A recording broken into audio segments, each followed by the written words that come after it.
Wow, wow, wow. What a day we got for you on the morning roast. Waking up this morning with, a blockbuster, quite frankly. If you're just waking up this morning, been under a rock, you've been enjoying summer vacation, Giannis Antetokounmpo, that trade saga is over. Wow, dude.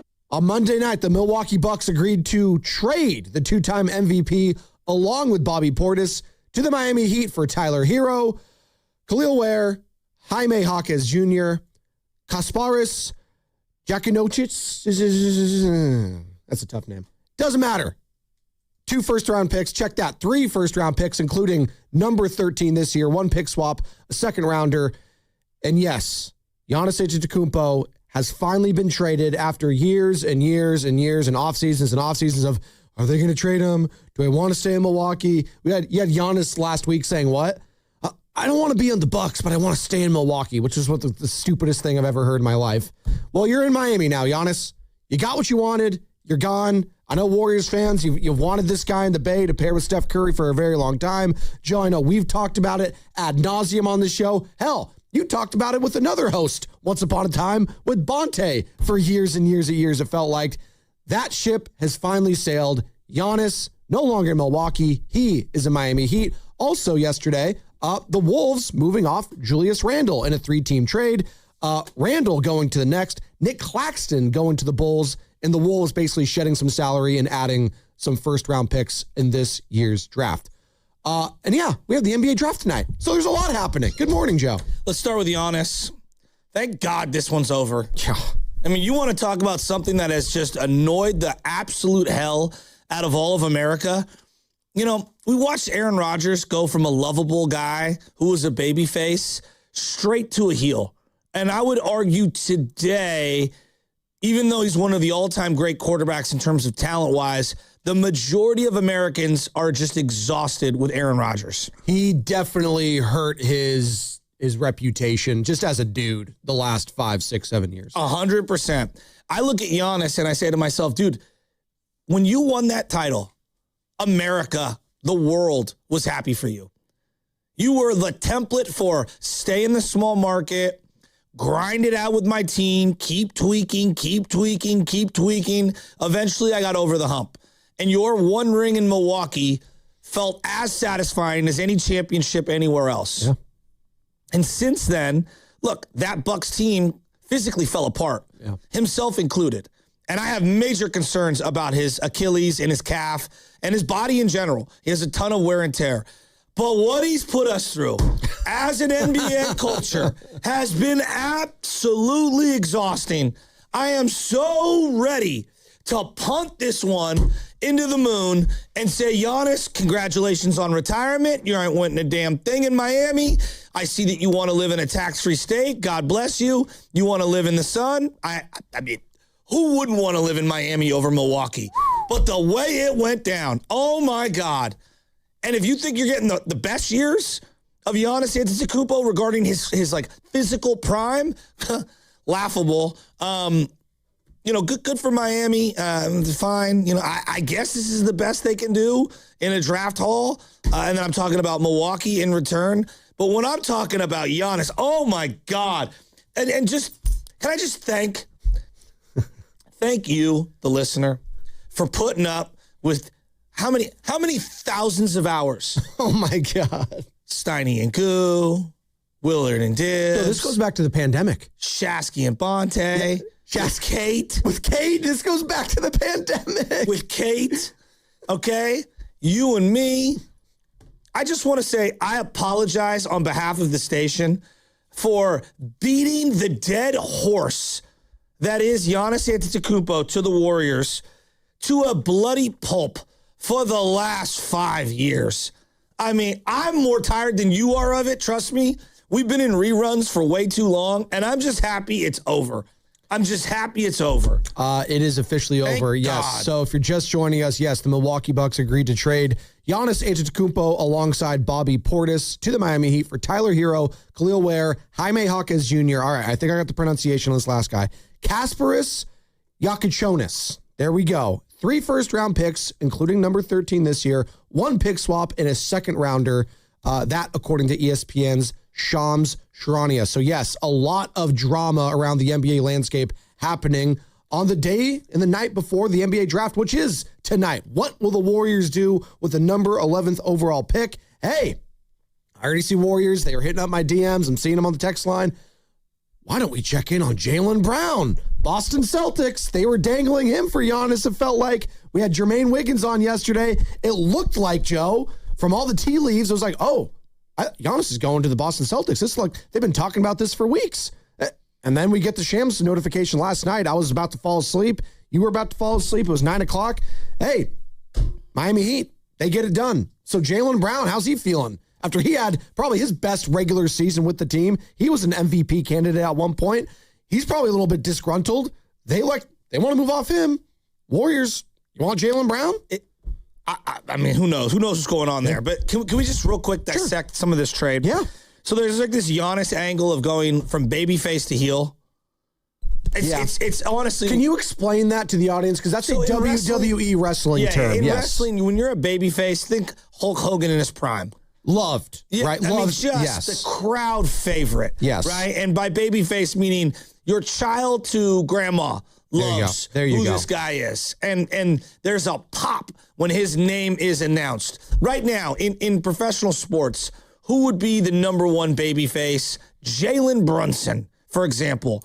Sure. Most people love him. The good guy or a hero, yes. Yeah, the underdog story, So, honestly, Steph, for almost his whole career. Agreed. Babyface. Magic Johnson. And that was actually kind of his nickname, too, the Babyface Assassin. Yeah, Magic Johnson. Yeah. Never wants to be the bad guy. Always does the right thing. Yeah. Morally superior to everyone else. And it's just grounded in humility. You know who was that for a while? Russell Wilson. Yes. Russell Wilson. Everyone loved Russ. It's a great call. Except for Niner fans. And at some point, you become the heel, where you're the bad guy. Think in this one, let's just for simplicity's sake, think the Joker, okay? You're the bad guy. Okay. You're laughing in everyone's face. I thought you were going to go Two-Face on me when he started out as Harvey Dent, which was the baby face, and then you turned into the heel that was Two-Face. I was just going to go traditional bad guy. You know what I mean? Just traditional bad guy. Like we won't go deep. Luthor. You know what I mean? Like you're not a good guy, and the crowd hates you, and they boo you when you come out. Okay. All right? For a long time, Kane, when he first came out, was a bad guy. But eventually, sometimes the bad guys get embraced as the good guys. That's right. But that's a whole nother angle that I don't want to get into. If you can go over as the heel, you're going to be beloved forever, yes. Getting back to this trade, I did find it interesting as the Warriors have the 11th pick overall tonight. Do you know where Tyler Hero was selected in the draft? Out of Kentucky? Was he a top 15 pick? He was the 2019 13th overall 13th, pick. Okay. That's what I thought, top 15.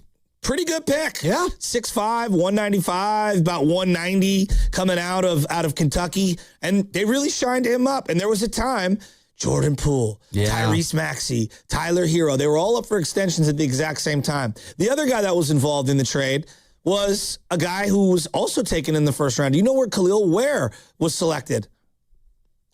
Where was he? 15th overall. Okay. So as the Warriors have the 11th overall pick, this gives you a good indicator. These are two guys. Everyone's going to bring up Klay Thompson. He's a Hall of Famer. Yeah. The chances of drafting a Hall of Famer at 11, probably pretty slim. One of the greatest shooters of all time, yeah. But let's be realistic. You could draft two very promising, useful rotation pieces, if not mid-level starters. Absolutely. Like a Khalil Ware, who maybe eventually will be a mid-level starter, and then Tyler Hero, who I think most teams would agree. Like, Tyler Hero's a pretty good player. Yeah. Did you know that he was an all-star in 2025? He was. I do remember that. Did you know that he was the sixth man of the year? Did you know that he was an all-rookie second team? Yeah. Do you know that he won the championship for three-point shooting in All-Star Weekend? I do remember that. Won the three-point shooting thing. So, he's been a very, very, very good player. He has been. And this gives you an indicator of the type of talent that could be available if your team is willing to commit to the development around 11. It's a good point, and it got me thinking, too. Obviously, there was a lot of consternation when Jimmy Butler was, pushing his way out of Miami. He wanted to get traded. The Heat weren't giving in. There was clearly a lot of contention between the head coach, Eric Spoelstra, Pat Riley, all of it. Pat Riley was going with Dan Le Batard saying, maybe I could have handled it differently. Maybe I could take some ownership here. it was a mess. And obviously Jimmy Butler eventually gets traded. The Warriors move off of Andrew Wiggins. It just got me thinking, like, if the Warriors had done basically what the Miami Heat did the last couple seasons, where it's like, okay, we're going to move off of some of our best players, but we're going to be in the market for a big boy, like a true big boy. Because that's what Giannis is. Like, you and I can both agree. Like, there's levels to superstardom, and he still is a superstar when healthy. He's talent-wise, just look at the guy. He is marketable as hell. Yeah. Yes, like Jimmy Butler, Giannis Antetokounmpo. There's levels to this, and I love Jimmy, but he's not on the level of a Giannis Antetokounmpo. I'm saying all this to say, could the Warriors have been in the position that the Miami Heat were in right now had they just waited a couple years like the Miami Heat did and just move off some of their bloated contracts? They moved off Jimmy Butler. Yes, they retained Andrew Wiggins, but on a solid price point from their perspective. They moved off from Tyler Hero. Like, they still have Bam Adebayo, but they shed a lot and took their lumps for a couple years and were kind of just mediocre, which is what the Warriors have kind of been outside of a stretch with Jimmy Butler. It just got me thinking is all. Like, were the Warriors better off not making that move for Jimmy Butler in hindsight if they wanted to actually contend and get a Giannis Antetokounmpo now? I'm in lockstep with you, Joe. I never thought Giannis was going to be the solution, even now if you were going to get him this summer. But, it's an interesting, like, woulda, coulda, shoulda scenario, I guess is what I'm going through in my head right now as we're waiting for Jimmy Butler to come back next year, as they have the number 11th overall pick tonight. They're going to use it. Now, are they going to stay at 11? Are they going to trade up? Are they going to trade back? Who knows? But from what I heard, and Mike Dunleavy on this station to the media, it sounds like they're definitely going to draft a player and probably keep him. I don't think they want to be tied to salary post next year, the year after that. And when I say salary, like $30+ million, I don't think they're in the business of doing that. So your question is, had the Warriors not made the Jimmy Butler deal, would they have been in a position to make this deal? Kind of. That's kind of what I'm thinking right now. Well, they don't have Tyler Hero, and they don't have Khalil Ware, and they would have had to give up picks. Like, again, your point on Andrew Wiggins is an interesting one.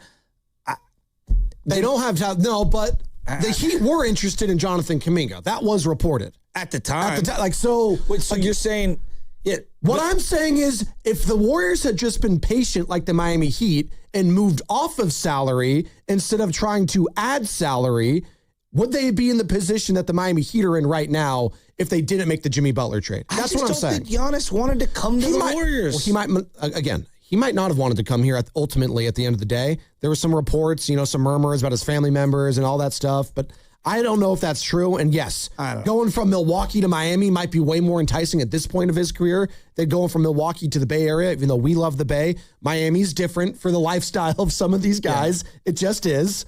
It just got me thinking, I'm not saying it would have happened, Joe. It's just the things that go through my head if I'm a Warriors fan waking up this morning that's disappointed. It never went through my head. No, I know. But a lot of Warriors fans... South Beach is always going to be a destination. A lot of Warriors fans wanted Giannis. Can we all agree on that? They were infatuated with this guy and wanted him to pick. A lot of guys that I know growing up wanted Tyra Banks, and that wasn't realistic, okay? Like, America's South Beach has had an allure for the NBA for a long, long time. Like, we talk a lot about the Lakers and their brand. I just wrote down names who thrived and either were traded because they wanted to be traded to that destination or landed in South Beach via a trade or free agency. Just think about it. In the early 90s, Tim Hardaway and Alonzo Mourning. Shaq ended up in South Beach. He did. LeBron and Chris Bosh ended up in South Beach. Eventually, Ray Allen ended up in South Beach. Jimmy Butler ended up in South Beach. And now Giannis has ended up in South Beach. And this is not, I was drafted there and I was developed and to me, South Beach actually might be, and I mean Miami, might be a bigger destination for the NBA players than even the LA market. That's true. It's true. And Giannis Antetokounmpo, the latest guy going down there, might be the perfect example, at least in our lifetime, right? Now, the great equalizer in that conversation, obviously LeBron chose to go to Miami, but he also chose to go to the Lakers on the final part of his career. So those are the two. And if we're looking at the best player of this generation, that is right there. That's the example. He chose those two places. Now he went back to Cleveland, sentimentality, right? The place that drafted him, grew up in Ohio. He's a big Ohio, like all that. So yeah, it's finally over though, Joe. I think we can finally turn the page on the Giannis Antetokounmpo saga. And the one that got away, is he going to be at the top list of the one that got away for Warriors fans? But now that, but he never was. So I want you guys can't to think about this though. Like, We spent all this time obsessing. We'll just get Giannis and we'll figure it out. The second I saw that trade, the first thing I thought of is, all right, now what other moves do they have to do? Because they're in big trouble. They have no playmaker in the half court. This is their starting lineup right now. This is the depth chart on ESPN. Davion Mitchell, Norman Powell, Andrew Wiggins, Giannis, Bam Adebayo. And no picks. And no picks. And Bobby Portis.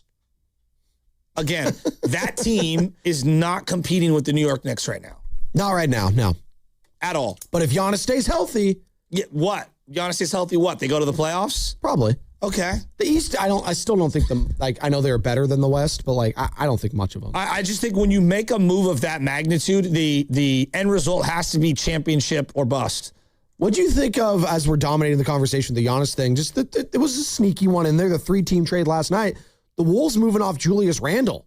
What it tells me is that the NBA now, even more than picks, bad contracts are the worst value in the sport. Being stuck with a bad contract might be the worst asset in the sport.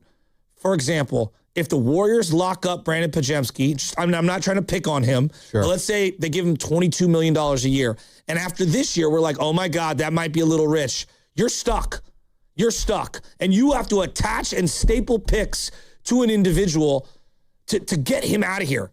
And so, like, Julius Randle cooked the Warriors 2 years ago. He did. Cooked Draymond. And 1 calendar year later, they're stapling a pick to get him out of town? That's surprising. That's my main takeaway. And that's a good point about, bad contracts.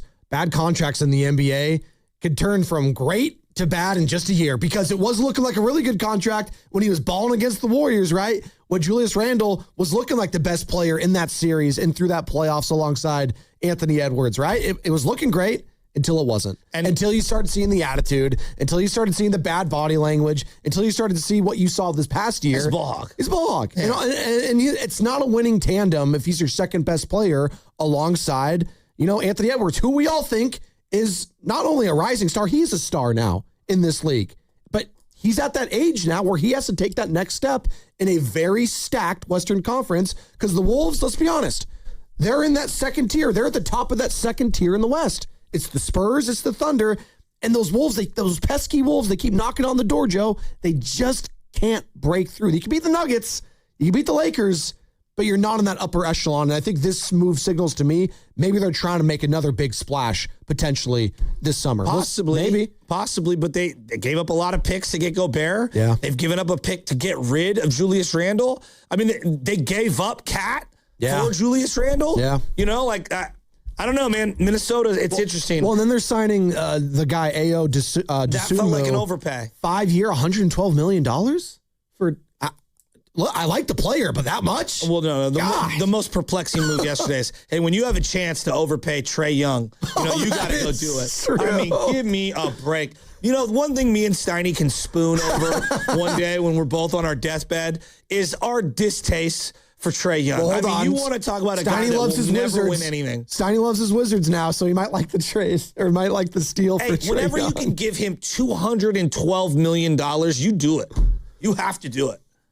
God, what? Just the money. How much money has he made? I was going to tell you, right? You want to know? He's won 1 playoff series. So playoff series. Prior to this new contract, his career earnings was $192 million. After this contract, hey guys, get this. Trae Young's career earnings, $405 million. Oh my God. Oh, that's great. Business of Sports Hall of Fame, first ballot candidate, Trae Young.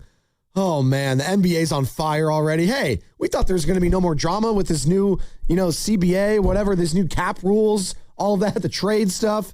Hey, it's still drama.